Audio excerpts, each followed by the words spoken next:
Income tax ಇವಾಗ ಅವರು suicide ಮಾಡ್ಕೊಂಡಿದ್ದಾರಲ್ಲ, ಭಾಳ ನೋವಿಂದ ಹೇಳ್ತಾ ಇದ್ದೀನಿ. ಇವ್ರಿಗೆ ಇವಾಗ ಸಿದ್ಧಾರ್ಥ್ ಅವರು ಇದಾರಲ್ಲ, ಸಿದ್ಧಾರ್ಥ್ ಅವ್ರು ಹೆಂಗೆ ಡೆತ್ ಆಯಿತು, ಅವ್ರದ್ದು ಇದೇ ಥರ ಡೆತ್ ಆಯಿತು. ಯಾರು ಬಡವರು ಕುಟುಂಬದಿಂದ ಬಂದು ದುಡ್ಡು ಸ್ವಲ್ಪ ಸಂಪಾದನೆ ಮಾಡ್ತಾರೆ ಎಲ್ಲರಿಗೂ ಈ ತೊಂದರೆಗಳು ಬರುತ್ತೆ. ಆದರೆ ಕಾನೂನು ಆ ಥರ ಇದೆ. ಕಾನೂನು ಏನಿದೆ ಅಂದರೆ, ಇವಾಗ ನನಗೆ 131 ಕೋಟಿ ಟ್ಯಾಕ್ಸ್ ಕಟ್ಟಿ ಅಂತ ನೋಟಿಸ್ ಬಂದಿದೆ. ಅದಕ್ಕೆ 1 ಪೈಸಾನೂ ಟ್ಯಾಕ್ಸ್ ಬರಲ್ಲ. ಬರೀ ಲ್ಯಾಂಡ್, ಅದು ಜೈನ್ ಡೆವಲಪ್ಮೆಂಟ್ ಕೊಟ್ಟಿದ್ದೀವಿ.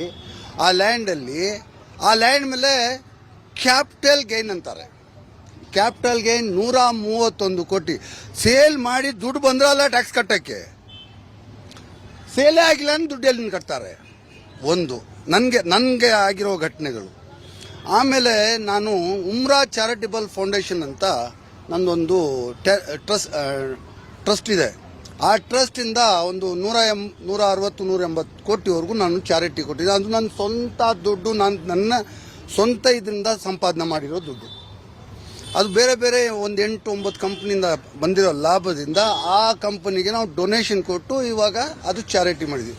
ಆ ಡೊನೇಷನ್ ಕೊಟ್ಟಿದ್ದಂತ ಹೇಳ್ಬಿಟ್ಟು ನನ್ನ ಮೇಲೆ 8 ಕೇಸ್ ರಿಜಿಸ್ಟರ್ ಮಾಡ್ತಾರೆ, ಚಾರಿಟಿ ಕೊಟ್ಟಿದ್ದೀನಿ ಅಂತ. ಇನ್ಕಮ್ ಟ್ಯಾಕ್ಸ್ನವರು ಎಲ್ಲರೂ ಭಯ ಬೀಳ್ತಾರೆ. ಇಲ್ಲಿ ನಾನು ಹೇಳ್ದಂಗೆ ಯಾರು ಹೇಳಲ್ಲ. ಇವಾಗ ನನಗೆ ನನ್ನ ಫ್ರೆಂಡ್ಸ್ ಎಲ್ಲ ಹೇಳಿದ್ರು, ಇದೆ ನಮ್ಮ ಬಿಲ್ಡರ್ ಸರ್ಕಲಲ್ಲಿ ರಾಯ್ ಅವರು ಫ್ರೆಂಡ್ಸು, ನನ್ನ ಫ್ರೆಂಡ್ಸ್ ಎಲ್ಲ ಹೇಳಿದ್ರು, ಅಯ್ಯೋ ನಿನ್ಗೆ ಯಾಕಪ್ಪ ಮೈ ಮೇಲೆ ಹಾಕ್ಕೊಳ್ತಾ ಇದೆಯಾ, ನೀನು ಇವತ್ತು ಹೋಗಿ ಅಲ್ಲಿ ಸ್ಟೇಟ್ಮೆಂಟ್ ಕೊಟ್ಟರೆ ನಾಳೆ ಇಮಿಡಿಯೇಟ್ ಆಗಿ ಬಂದು ನಿನ್ಗೆ ನೋಟಿಸ್ ಬರುತ್ತೆ, ನಿನ್ಗೆ ತೊಂದರೆ ಆಗುತ್ತೆ ನೋಡು ಅಂತಾರೆ. ಈ ಥರ ಸಿಸ್ಟಮೇ ಆ ಥರ ಚೇಂಜ್ ಆಗಿಬಿಟ್ಟಿದೆ. ಅದೇ ಹೇಳ್ದಲ್ಲ, 131 ಕೋಟಿ ಟ್ಯಾಕ್ಸ್ ನೋಟಿಸ್ ಬರುತ್ತೆ, ಅದಕ್ಕೆ 1 ಪೈಸಾ ಟ್ಯಾಕ್ಸ್ ಬರಲ್ಲ. ಎಲ್ಲ ಇರತ್ತೆ. ಪ್ರಾಪರ್ಟಿ, ನಾನು ಒಂದು ಪ್ರಾಪರ್ಟಿ ನಿಮಗೆ ಜೈನ್ ಡೆವಲಪ್ಮೆಂಟ್ ಕೊಟ್ಟಿದ್ದೀನಿ, ಅದು ಬಿಲ್ಡಿಂಗ್ ಕಟ್ಟಿದ ಮೇಲೆ ಆ ಪ್ರಾಪರ್ಟಿಗೆ ಟ್ಯಾಕ್ಸ್ ಬರುತ್ತೆ.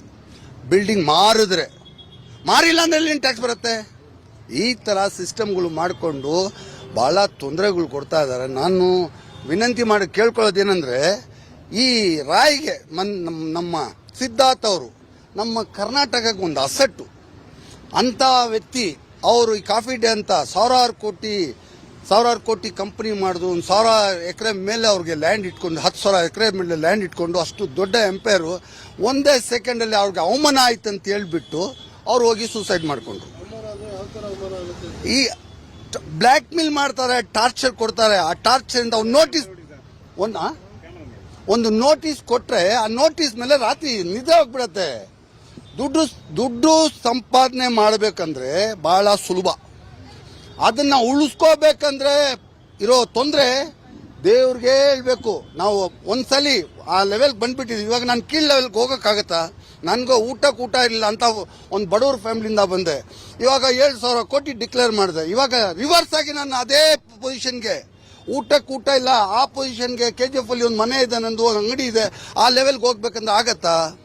ಅದು ಭಯ ಆಗತ್ತೆ. ಇವಾಗ ನಮಗೆಲ್ಲ ಇದೇ ಥರ ಟಾರ್ಚರ್ ಕೊಡ್ತಾರೆ. ನಾನು ಅವ್ರಿಗೆ ಹೇಳೋದೇನಂದ್ರೆ, ನಮ್ಮ ಸಿದ್ಧಾರ್ಥ್ ಅವರು ಒಂದು ಕರ್ನಾಟಕಕ್ಕೆ ಒಂದು ಅಸೆಟ್ಟು, ನಮ್ಮ ರಾಯ್ ಅವರು ಒಂದು ಕರ್ನಾಟಕಕ್ಕೆ ಒಂದು ಅಸೆಟ್ಟು, KGF ಬಾಬು ಕರ್ನಾಟಕಕ್ಕೆ ಒಂದು ಅಸೆಟ್ಟು. ಯಾಕಂದ್ರೆ ನಾನು ಹೈಯೆಸ್ಟ್ ಟ್ಯಾಕ್ಸ್ ಪೇ ಮಾಡೋನು. ನನಗೆ ಉಳಿಸ್ಕೊಂಡ್ರೆ ಸಿದ್ಧಾರ್ಥ್ ಅವ್ರಿಗೆ ಉಳಿಸ್ಕೊಂಡ್ರೆ, ರಾಯ್ ಅವ್ರಿಗೆ ಉಳಿಸ್ಕೊಂಡ್ರೆ, ಲಕ್ಷದಲ್ಲಿ ಒಬ್ಬನು ಒಂದೇ ನಿಮಿಷ, ಅದೇ ಹೇಳ್ತೀವಿ. ಲಕ್ಷದಲ್ಲಿ ಒಬ್ಬನು ಸಿದ್ಧಾರ್ಥ್, ಲಕ್ಷದಲ್ಲಿ ಒಬ್ಬನು ಒಂದು ರಾಯ್, ಲಕ್ಷದಲ್ಲಿ ಒಬ್ಬನು ಒಂದು KGF ಬಾಬು. ಇದೇನಂದ್ರೆ, ನಾನು ದುಡಿಮೆ ಮಾಡಿ 1/3 ಪಾರ್ಟ್ನರ್, 100ರಲ್ಲಿ ಒಂದು ಥರ್ಡ್ ಪಾರ್ಟ್ನರ್ ಇನ್ಕಮ್ ಟ್ಯಾಕ್ಸ್ ಇರ್ತಾರೆ. 2/3 ಪಾರ್ಟ್ನರ್ ನಾವು ಇರೋದು. ನಾವು ಕಷ್ಟಪಟ್ಟು 1/3 ಅವ್ರಿಗೆ ನೇರವಾಗಿ ಟ್ಯಾಕ್ಸ್ ಕಟ್ತೀವಿ. ಆದ್ರಿಂದ ಸರ್ಕಾರ ನಡೀತದೆ.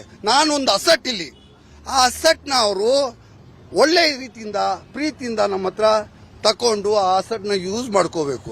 ಅದನ್ನ ಬಿಟ್ಟು ಈ ತರ ಕಿರ್ಕುಲ ಕೊಟ್ಟು ಈ ತರ ತೊಂದರೆಗಳು ಕೊಟ್ರೆ, ಒಬ್ಬೊಬ್ಬನು, ಒಂದು ಸಿದ್ಧಾರ್ಥ್ ಸತ್ತೋದ್ರು, ಒಂದು ರಾಯ್ ಸತ್ತೋದ್ರು, ಇವಾಗ KGF ಬಾಬು ಒಂದು ಸತ್ತೋಗ್ತಾನೆ ಅಂದ್ರೆ ಅದು ನಷ್ಟ ಆಗೋದು ಯಾರಿಗೆ? ಸರ್ಕಾರಕ್ಕೆ. ಎಸ್ ಅದೇ ಇವಾಗ ಸತ್ತೋದ್ರೆ ಏನಾಗತ್ತೋ, ನಾವು ಒಂದು ಅಸೆಟ್ ಒಂದು 100 ಕೋಟಿ ಟ್ಯಾಕ್ಸ್ ಬಂದ್ರೆ 33 ಕೋಟಿ ಟ್ಯಾಕ್ಸ್ ಅವ್ರಿಗೆ ಇನ್ಕಮ್ ಟ್ಯಾಕ್ಸ್ ಪೇ ಮಾಡ್ತೀವಿ. 66 ಕೋಟಿ ನಮ್ಗೆ ಉಳಿತದೆ. 66 ಕೋಟಿಯಲ್ಲಿ ಲೇಬರು ಸ್ಟಾಫ್ ಅದು ಇದು ಹೋದ್ರೆ ಅದು 1/3 ಹೋಗುತ್ತೆ. 1/3 ಮಾತ್ರ ನಮ್ಗೆ ಉಳಿತದೆ.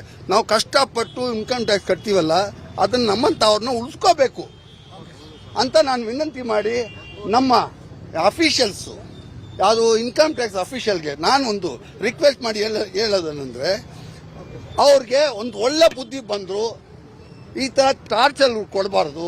ನಮ್ಮನ್ನು ಉಳಿಸ್ಕೊಂಡ್ರೆ ಸರ್ಕಾರ ನಡೀತದೆ, ಟ್ಯಾಕ್ಸ್ ಬರುತ್ತೆ, ರೆವೆನ್ಯೂ ಬರುತ್ತೆ ಅಂತ ನಾನು ಕೇಳ್ಕೊಳ್ತಾ ಇದ್ದೀನಿ. ಏನಾದ್ರು ಹೆಚ್ಚು ಕಡಿಮೆ ಮಾತಾಡಿದ್ರೆ ದಯವಿಟ್ಟು ಕ್ಷಮೆ ಮಾಡಬೇಕು. ನನ್ನ ಮಾತಲ್ಲಿ ನಾನು ತಪ್ಪಾಗಿದೆ, ಅದಕ್ಕೂ ಕ್ಷಮೆ ಮಾಡಬೇಕು. ಮೀಡಿಯಾ ಯಾರಂದ್ರೆ ನನಗೆ ಶಕ್ತಿ.